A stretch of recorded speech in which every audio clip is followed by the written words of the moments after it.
Paper වල උත්තර ලියන්න බෑනේ. අවුල් වගේනේ. ඔව් බෑ තමයි.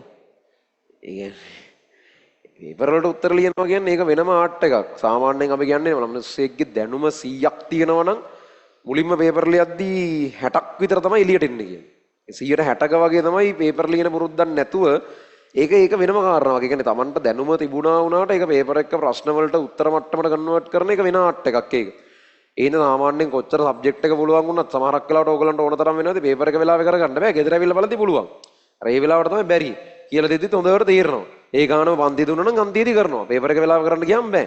එහෙම තියෙනවා. ඉතින් පේපර් එකක් ලියනවා කියන එක වෙන ආර්ට් එකක් ඒක. අර දැන් ඒ ඕන එකක එහෙම තමයි නිකන් හිතන්නකෝ ඒ ගෙවල් වල ඔය ඉන්න ගමන් සින්දු කියන්න පුළුවන් ඒ උන්ට එකපාර ස්ටේජ් එකකට නගලා හින්දුවක් කියන්න දුන්නාට බෑ හින්දු කියන්න.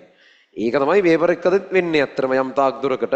සහ ඉතින් අනිත් පැත්තට ඉතින් අර මේ පේපර් එකකට උත්තර ලියනවා කියන එකට අපේ වෙනම පුහුණුවක් හැදෙන්නත් ඕන. ඕගලන්ට තාම ඒ වගේ පුහුණුවක් එන්න තරම් කාලෙකුත් නැහැ.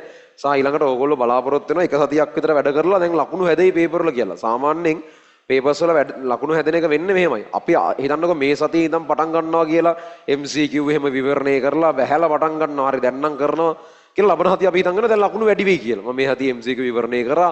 මම මේ හතිය පේපර් එක ආයෙ බැලුවා. මම වැරදිච්ච එසේවත් ආයෙ වෙනම ලිව්වා. ලබන හතිය ලකුණු වැඩි වෙයි කියලා හිතනවා. වැඩි වෙන්නේ නැහැ. ආමට අඩුත් වෙන්නත් පුළුවන්. සාමාන්‍යයෙන් පේපර්ස් වල ඒ කියන්නේ අපි වැඩ කරන එකේ ප්‍රතිඵල පේපර්ස් වල එන්න පටන් ගන්න සති 3 මාසයක් විතර යනවා. ඒ කියන්නේ අපි අද වැඩ කරොත් ඒක පේපර් එකේ ලකුණු වලට කන්වර්ට් වෙලා සාමාන්‍යයෙන් ප්‍රයෝජනවත් වෙන්නේ ඒ විදිහට අපි සති 3-4ක්වත් වැඩ කරගෙන ගියොත් විතරයි.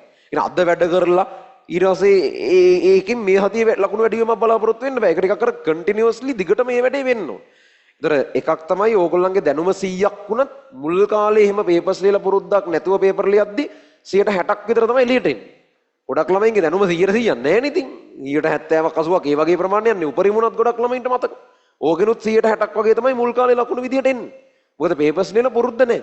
ඒකට ඉතින් පේපර් ලිය කාලයක් තිස්සේ යන ප්‍රැක්ටිස් එකත් එක්ක තමයි අපි දන්න එක පේපර් එකකදී එළියට දාගන්න පුළුවන් වෙන්නේ. ඒක කාලයක් ගත වෙන ප්‍රොසෙස් එකක්. ඒක නිකන් මේ ටක් ගාලා කියලා වෙන එකක් නෙමෙයි. ඒතර එකක් ඕගොල්ලන්ට පේපර්ස් ලියලා තියෙන පළපුරුද්ද අඩු නිසා ඕගොල්ලන්ට තාම ඔයාලා දන්න උපරිමේ පේපර් එකේ එළියට දාගන්න බෑ. ඒ පේපර් එකේ තියෙන එකම ගෙදරදී අහද්දි කරගන්න පුළුවන්. පේපර් එක වෙලාවේ බෑ. සහ සමහරක් වෙලාවට තාම ඕගොල්ලන්ගේ ස්පීඩ් එක ඕන මට්ටමට හැදිලා නැහැ තාම. ඒ කියන්නේ පේපර් එක කෙමිස්ට්‍රි එසේ පේපර් එකක් වෙලාවට ඉවර කරගන්න එක අතිශයින් අමාරු වැඩක් ඒක. කෙමිස්ට්‍රි එසේ පේපර් එක දෙන්න වෙලාව මදි වෙන්න නැහැ. ඒ ලෙවල් වලත් එහෙමයි. සාමාන්‍යයෙන් ඒ සාමාර්ථ ගන්න ළමයින්ගෙන් 120ක් විතර ඉන්නවා පේපර් එක ඉවර කරගන්න වෙලාව මදි වෙන. ඒකකුත් ගන්න ළමයින්ගෙන්. ඒ කියන්නේ ඒකක් ගන්න ඉතින් ලකුණු 75 ඕන්නේ. පේපර් එකේ 100ටම ලියන්න නැතුව 90කට විතර ලියලා 75ක් ගන්න පුළුවන්. ඒ කියන්නේ 90කට ලියලා තියෙනවා. ඊටු 10කට වෙලාව මදි වෙලා ලියපොන්නුවෙන් ලකුණු 78ක් එනවා. වෙන්න පුළුවන් දැන්. ඒ වගේ සාමාන්‍යයෙන් ඒ සාමාර්ථ ගන්න ප්‍රමාණෙනොත් 120ක් විතර වෙලාව මදි වෙන ළමයි ඉන්නේ. ඒ හින්දා මේකේ වෙලාව මදි වෙන එක තව ප්‍රශ්නයක්. ඒතර මේ වෙලාව හැදෙන්නේ ඕගොල්ලෝ ලොකු කාලයක් පේපර් කරන එකෙන්. ඒතර සහ අනිත් පැත්තේ මේ පේපර් එකක් නිකන් කරලා වැඩක් නැහැ. මං කිව්වර හැම සතියෙම වෙලාවක් තියෙන්න ඕන ආට පැය දෙකක විතර. ඒ පේපර් එක නැවත බලලා MCQ වැරදුනේවා විවරණය කරලා එසේ වැරදුනේවා ආයෙ ලියලා ආයෙ කරනවා වගේ කරලා එහෙම කරන්න. ඊට පස්සේ MCQ විවරණය කරා කියලා ඊළඟ හතියේ පේපර් එකේ ලකුණක් වැඩි වෙන්නේ නැහැ ගොඩක් වෙලාවට. මොකද මේ හතියේ වගේ නෙවෙයි ඊළඟ හතියේ පේපර් එකේ ඉන්න ප්‍රශ්න. හැබැයි ওই විදිහට අපි මාසයක් විතර විවරණය කරනකොට අපිට අහන්න පුළුවන් ප්‍රශ්න මොඩල් එක සෑහෙන දුරට කවර් වෙනවා. අන්න ඊට පස්සේ තමයි අපේ ලකුණු වැඩි වෙන එක growth එකක් විදිහට අපිට දැනෙන්න පටන් ගන්න. ඒ පේපර්ස් වල ලකුණු වැඩි වෙන එක එහෙම තමයි. ඒකට අර මෙන්න මෙහෙම කර්ව් එකක් වගේ තියෙන්නේ. එහෙනම් පේපර් ලියද්දි ඔයාලා අර ශනිකව හැමදේම ලකුණු වැඩි වීමක් කර ගොඩක් ළමයි මේවා බලාපොරොත්තු වෙන්නේ. එහෙම ලකුණු වැඩි වෙන්නේ නැහැ පේපර් වලදී. පේපර් ක්ලාස් එක තමන්ගේ ලකුණු වැඩි වීම සිද්ධ වෙන්නේ මේ විදිහට. මෙන්න මේ වගේ ගිහිල්ලා ඔන්න ඔය වගේ ඇවිල්ලා මෙන්න මේව යනක. ඒ කියන්නේ මුල් ටිකේ ඔයා වැඩ කරද්ද මේ දෙනවා මහන්සි වෙන ප්‍රමාණය. මේ තියෙන වාගේ ලකුණු අර මහන්සියට ප්‍රමාණය වගේ තියෙන. ගොඩක් වෙලාවට මුල් ටිකේදී මම කියන්නේ බිඳුවම නෙවෙයි ලකුණු. හරිද? මේක බිඳුවෙම පටන් ගත්ත එක පොඩ්ඩක් අවුල්.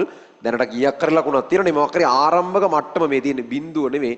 කීයක් හරි දැන් හිතන්නකෝ ලකුණු 35න් පටන් ගන්න කියලා පළවෙනි පේපර් එකේ. ඒක මේ තියෙන්නේ ආරම්භක ලකුණ. එතන ඉඳන් ඕම 100 වෙනකන් යන එක තමයි මේ තියෙන්නේ 100.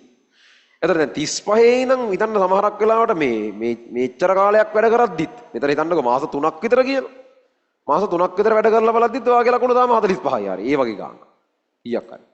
හැබැයි එතන ඉඳන් තව මාසයක් වැඩ කරද්දි සමහරට 55ට ඇවිල්ලා.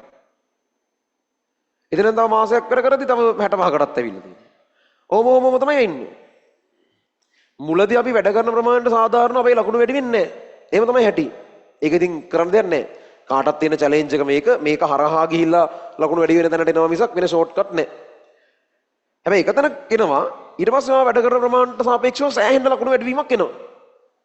අන්තිම හරියටදී ආයෙ එහෙම වෙන්නේ නැහැ. හිතන්නකෝ දැනටම ලකුණු නිකන් 80 වගේ ඉන්න ළමයෙකුට 80 ගණන් වල 70 ගණන් වල ඉන්න ළමයෙකුට ඕක 90ට යන්න සෑහෙන්න මහන්සි වෙන්න වෙනවා. හරියට 35 කට 45ට යන්න වෙන මහන්සිය වගේම එන කට්ටක් කන්න වෙනවා අන්තිම ටිකට යන්න. 100ට එහෙම ඉතින් යන්න බෑම වගේ තමයි ඉතින් අන්තිමටදී මේක තනිතලාම වෙලා යනවා නිකන් 90 ගණන් වලින් වගේ බොහෝ විට. ඕක තමයි වෙන්නේ. ඒතර උඩම මට්ටමට ගියාම එතනින් ඉස්සරහට ලකුණක් හොල්ල ගන්නත් මාර අමාරුයි ඇත්තට. 70 ගණන් වලින් ළමයෙකුට 80 ගණන් වලට පයින්න අමාරුයි. එහෙම තමයි කරේ. 80 ගණන් වල ළමයා 90 ගණන් වලට පයින්න හොඳටම අමාරුයි. අන්තිම ටිකත් එහෙමයි. අර මුල් මට්ටමේදී මෙන්න මේ එකක් තියෙනවා. ඊට පස්සේ තමයි එකපාර අර growth එක ඇවිල්ලා අර විදිහට යන්නේ. ඒ හින්දා අර මේ නිකන් අර එක හතියක් වැඩ කරලා කොහොමද ගිය හතියේ වැඩ කරලා ලකුණු අඩු වෙලානේ වගේ කියලා එහෙම පේපර් ක්ලාස් වල හිතන්න බෑ ඒක.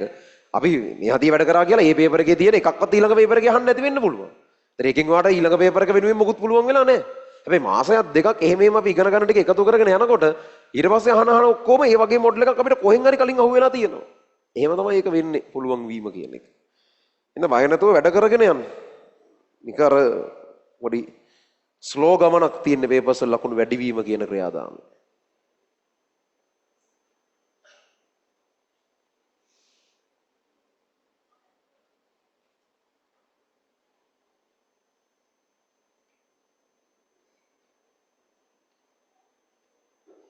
මාකින් එකේ විදිහට නැතුව වෙන විදිහට ගාන හදලා හරියට උත්තර අරන් තිබ්බොත් ලකුණු හම්බෙන්න ඕන. මේ ඒක සමහර කරලා අලුත්